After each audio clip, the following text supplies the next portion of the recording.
Hey, how's it going? This is Melinda and welcome to my channel. Today I am here with my wonderful husband and we're going to be discussing our new turntable, some of our recent pickups, what we've been enjoying on our turntable lately, and maybe just have a little fun. So if you're not a subscriber to my channel, please subscribe, hit the notification bell, and like and comment. Everything helps me out. Thank you so much. So without further ado, I'm going to ask some questions for my husband. First off, your thoughts on our new turntable. We did get a Riga P8, and what do you think of it so far? I like it. I think it's really nice. It really makes your sound system sound great, and you're really enjoying it, which is what's important. That's right. Yeah, I really love it. And also, what do you think of the Effeta 3 cartridge? Because we kind of went for the big cartridge, the more expensive. It was cheaper when we bought it in the package, but it's a little bit more of an expensive cartridge. So I mean, I think it sounds great, but I have nothing to compare it to. I mean, the only three you've had is the Ortofon 2M Blue and Red, and then this. So I don't really have anything to compare it to on that. So. But you think it sounds good? Yeah, I think it sounds awesome. Yeah. All right. And is there anything negative that you've kind of come across at all about the turntable? Any surprises? I mean, nothing negative about the quality or the sound, but obviously the price is a negative. Yeah. It was rather, I mean, it wasn't incredibly expensive, but is it 5 times, 10 times more expensive than your last turntable? Yes, it is more expensive, 10 times more expensive. Well, but I meant is it worth sound it? quality wise. It's not 10 times better, but it does sound much better. But it's very expensive. Yeah, I don't know if I'd say it's 10 times better, but it's a major step up. Not to say that we weren't appreciative of what we had before, but yeah, I agree. It does sound better. It was a step up in price, but I feel like it was worth it, and I'm glad we did it. Do you feel like that way too? Yeah, I mean, the other downside is replacing the cartridge every couple of years. Yeah. I mean, now it's kind of an item you have to budget for. Kinda, yeah.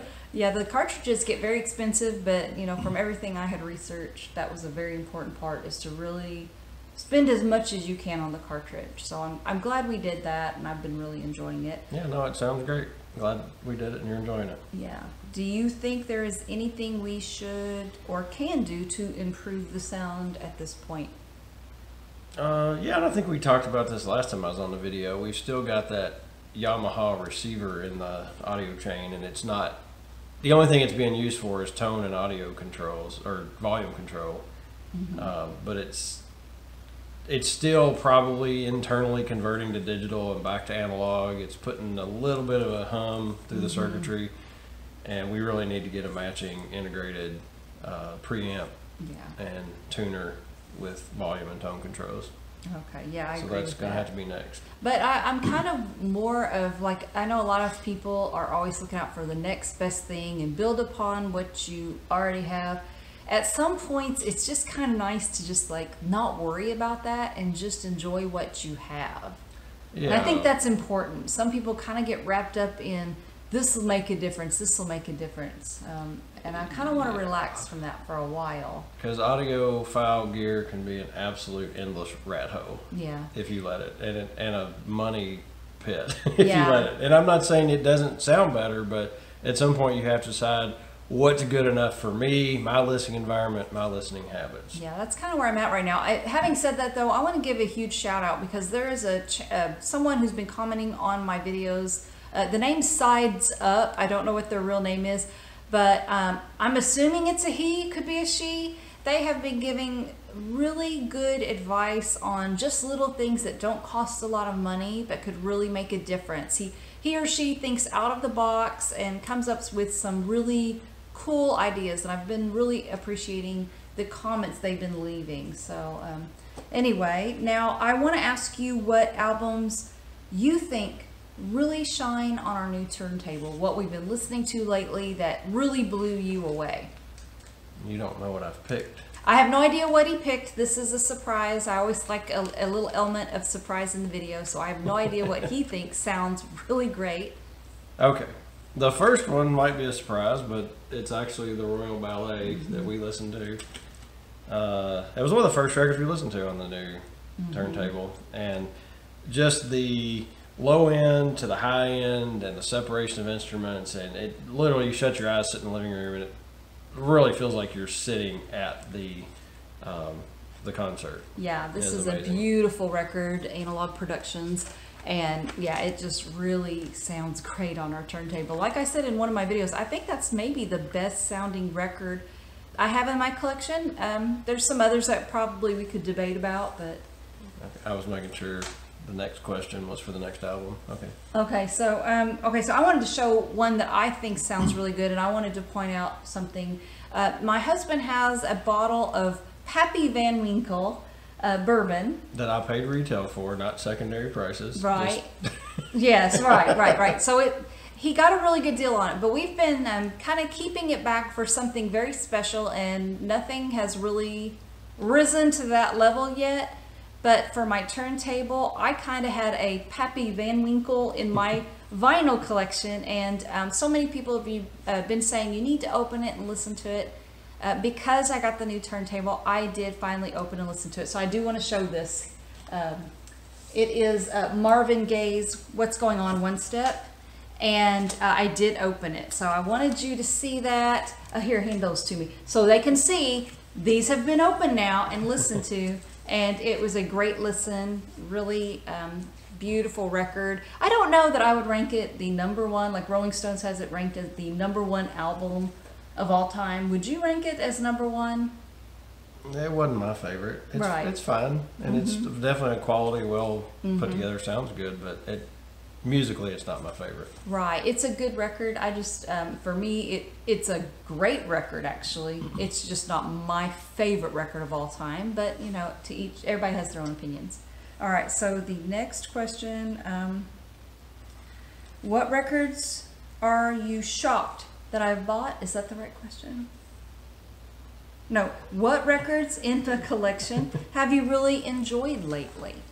All right. Well, there's 2 I picked because I didn't want this to go on forever. But the first one, I actually picked this up for her record store day I was in Colorado, right? Yes. It was just a couple weeks ago. Yeah, and I went and I picked that up, and I didn't know anything about it. Yes. And we put it on, and it's actually really cool. I mean, it opens up weird. It's got talking. And like an introduction to Bill Evans. Yeah, in a different language, which is a little odd. But then when it gets to the music, it's actually very well, especially for live, it's actually a album that's done very well. Yeah, this is the record store day from a couple of weeks ago, drop 2 for July, Bill Evans Behind the Dikes. And he surprised that for me, brought it home from his Colorado trip. It was something I had kind of wanted, but talked myself out of because of price, and then started second guessing myself. And he found it in Colorado and bought it for me. So I appreciate it. And it really does sound good. It has a really good sound quality. And I've got one more, and I know everybody shows this album and everybody thinks it's great, but on your new turntable, this one really shined. I thought we sit and listen to it, right? And yeah, that's a beautiful record. And it really just sounded tremendous. Yeah, all the way Dark through. Side of the Moon, y'all. You can never go wrong with that. And this is a great sounding record. I know it's a little cliche, beautiful. but well, sorry, had to be honest. Yeah, that's true. Yeah. All right. So, what records are you shocked that I have bought recently? Is there anything that you thought, why did you buy that? Yeah, I got a whole stack of those over here. Oh boy. No, I think I picked 3. I didn't even know you bought this, but I flipped through. Oh. And I was looking through your new ones. I'm like, Gandhi. What the heck is on the Gandhi soundtrack? Okay. Well, here's the truth, you guys. I just bought this. I have got there's like a little honey hole place that I go to where every record is $2.50. And I find it's mostly junk, but every once in a while something really cool. I'll find a first press of a Blue Note record or a jazz record that's a first press for $2.50.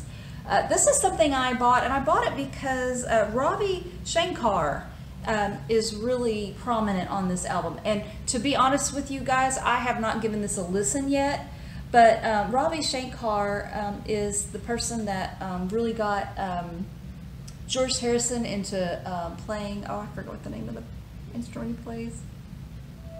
The theremin. No, I don't know. But it's really a beautiful sound, and George Harrison introduced it on Revolver, and also on Sgt. Pepper, and Ravi Shankar. So that's why I bought that, because Ravi Shankar was on there. So. Dun, dun, Oh. dun, dun, dun, dun, Aww. Because of that, because I just thought it was cool. It was a really beautiful, clean copy of the Pink Panther, Harry Mancini. I've just seen a lot of people have it in their collection. I wanted to have it in mine. It's just a really cool early pressing of it too. I need to get it into a regular sleeve. So just a really nice copy. All right, well that was the, I got one more. You're gonna kill me for this one because I know you love this and you think it's so cool. And I was like, what? I don't understand it. Oh. The DGs. Oh. I mean, it's the Foo Fighters singing Bee Gees songs. Yeah. Why don't you just listen to the Bee Gees? Well, okay, so I love the Bee Gees. That was my dad's favorite band, so it's kind of a sentimental thing. It's become a sentimental thing lately. And the Bee Gees, they sing several of the Bee Gees hits, but they have a little more guitar to it. It's a little less disco-y, although they don't go too far away from the Bee Gees. No, they didn't. And I just thought it was fun. It was something that the night of record store day, I had a friend, Michael, who was going to pick up some records for me, and I kind of woke up in the middle of the night and I thought, I need this record. I don't know why. So I sent him a message and asked him to pick it up, and he did. So I've really been enjoying it. I just thought it would have been a little bit better if they hadn't have tried to mimic the Bee Gees so much. He even tried to sound like him, and they didn't make it their own at all, I didn't think. See, I'm kind of the opposite. That's kind of what I liked about it. All right. You know, I thought it was kind of cool. I really liked that they did stay in that lane. You know, so I actually really enjoyed it. What has been our best find recently? Is there something that we picked up recently that you thought, wow, I'm impressed that we found that? We go on a lot of little adventures, anywhere from record stores, antique stores. If we pass something that looks like an antique store, we will stop in because we also like antiques. I personally like, there was a theme park that I went to as a kid called Opryland, and there was one called Santa Claus Land, and I kind of like going to antique stores to find memorabilia from those old theme parks. Yeah. So we go to antique stores for more than just trying to find records, but when we find one, that's a good thing. So anything that we have found lately that was really impressive? There's two, and this one may not be valuable at all, but you put that on there tonight, and I really liked it. Oh yeah, Budgie, bandolier. Yeah, this was one that The guitar on it was good, and it was really good. Yeah. And it's a 70s band that I'd never heard of. I think they're Welsh. I could be wrong on that. But they were really good, and it was at that antique store where I had bought a lot of $8 records. I bought that really junky Kiss record there, along with some real gems. And I found this on a later trip. We came back. Of course, when you find something, the big haul that we had, you always go back to make sure that they haven't put anything new out. But I found this on the second trip, and I bought it because I think I've heard people in the vinyl community talk about Budgie. So I bought it, and yeah, I don't think it's an extremely valuable record, but I think it's more than $8, especially the condition this is in. It's in excellent condition. So that has been a really nice surprise. I agree. I like that one a lot. yeah, I enjoyed that one. And then this one I think you showed last week as well. Don't be peeking. Oh. This was, you showed that last week, I think, at the same antique store. There's all the records were $8, and she found the Stone Temple Pilots, which, was it called Purple or something like that? Yes, it's called Purple, and it's on listed. purple vinyl. It's not even, doesn't even say purple anywhere on it, but. No, I know. But anyway, that one, that's purely based on value, that $8, and I think it was selling for what, 75? You kind of see that it's a $100. colored vinyl. Yeah, it's a $100 record, easy, and maybe even more than that. We paid only $8 for it. And Yeah, I'm not personally a huge fan. There's that Roadside Love Song or whatever it's called on there, right? That's a good song. I really enjoy that, but the rest of it's not my favorite. But you said the best find we've had, and based on value, that's definitely one of the better ones we've found recently. Yeah, I agree, value-wise. I'll be honest, I mean, it's a hard sell to get me. It's really hard for me to find a lot of 90s albums that I really love. I'm more a 60s, 70s, early 80s. That's kind of where I like. So the 90s, there's always exceptions to rules and really great music, but I tend to not have the 90s music being my favorite. So this reminded me, I learned I'm dyslexic this week. Why? That album that it says Hell Satin on it. You had it sitting over there on the couch. And I remember I glanced over and said, "Why'd you buy an album called Hail Satan?" Yeah, I've heard other people say that too, but it's Hail Satin. But yeah, I've heard other people make that comment too. So no, that would be a tough sell for me if it said Hail Satan on it. But no, it's Hail Satin. Okay, so here's another question. This is just in general. If the vinyl craze doesn't last, what do you think is going to be the downfall? Oh, wow. That's a good question. I think there's several things. First and foremost, everything trends, right? Mm-hmm. Things get popular, they wane. I think it's going to be, to a degree, I think that vinyl might be a generational thing. We grew up with vinyl records. Mm-hmm. Our kids as a generation didn't grow up on vinyl. They may not have the nostalgia connected to it. You definitely don't have that. The pricing of the better records definitely may be a impediment to the next generation, because they're used to paying $8, $9, $10 a month for all the music they want and stream it, and it's more convenient for them. And then honestly, the equipment may be an issue. Can the manufacturers, is there going to be enough demand to keep making good equipment to listen to records on? I hadn't thought of that. And from amplifiers, tuners, the phono preamps, to the record players, the cartridges, the expense of it. It's an expensive hobby. Yeah, I agree. If I think if anything maybe causes a problem, I think most importantly it's going to be price. I think that's going to be a huge thing. To get the good stuff, it seems like it sells out really quickly, and then it gets flipped on eBay and on Discogs, and the prices are just going to discourage people. I think if it continues to keep going up. All right, and then finally, the final question I want to ask you, if someone came over and you wanted to defend my hobby, and to be honest with you, he's so cool because he doesn't really get into vinyl records. This is not his thing, but he is so kind to take me to record stores and to kind of put up with the boxes that come to our house and taking me to record stores. Anyway, if someone came over, what would you show them? What records would you show them to defend my hobby? The Pink Panther. No. Well, the real answer to it is it depends on the person and knowing their musical taste and what they like. But if I had to pick one record for anybody right now, it would, and I don't know why, but the record was not up there in the box. It's not in the box, it's beside it. Okay. I don't keep in the one steps, I don't keep the records in the one step box, I keep it beside it. But okay, well anyway, I pulled this. You put that on for anybody, just about anybody. That'd be like a universal choice. That's like a UHQR or something, right? It's a one step, a mobile fidelity one step, yes. And that one's just we've listened to it many times, and it's very quiet, and I think really highlights your system. And because I've got a good friend who tells me, "Oh, there's no way that vinyl sounds better," and he said, "I can come over and we can A/B my digital with your vinyl, and what are we waiting for? And I'll always hear it, the difference, and I'll be able to tell." And this would be a really clean record with no pops, no background noise, no hiss, nothing. And I think he would pick this as the better one all day long. Yeah, I'm ready to do that I'm ready to do that. Put up your dukes. I'm ready. All right. Well, I just wanted to talk to my husband a little bit about, let him share his feelings about the turntable and the music that we have been listening to and enjoying.